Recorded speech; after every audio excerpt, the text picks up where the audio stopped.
今天我们将采用一个古老、充满争议的投资策略——马丁格尔策略来做回测计算。股票市场中，马丁格尔策略就是在股价下跌时增加投资，以较低的平均成本获得更多的股份，然后在股价上涨并达到盈利目标时，一次性卖出获利了结。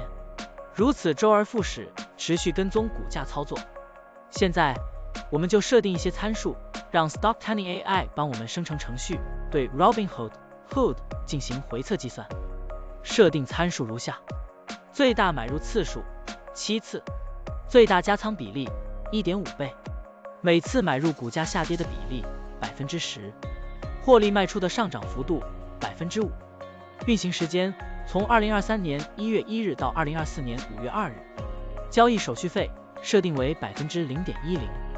好了，按照上面的设定，程序运行的结果是累计交易48次，期末持仓价值10.7238.61元，盈利 7.24%。相比持仓不动，多盈利负 110.71%。可以看到，橙色的持仓价值曲线比股价曲线更平缓。我们换一组参数，再尝试一下。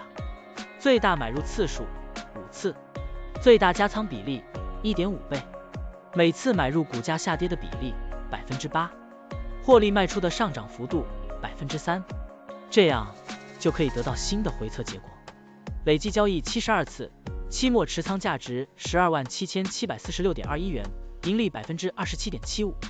相比持仓不动，多盈利负 90.20%。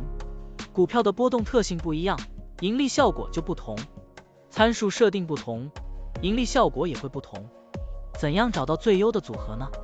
请评论区留言，让 Stocktunning AI 来帮助你。股票调优 AI， 利用 AI 技术赋能您的股票选择与操作。本站内容不构成对任何人的投资建议，您应当基于自己的独立判断做出决策。扫描二维码获取文字稿，欢迎点赞、评论、转发。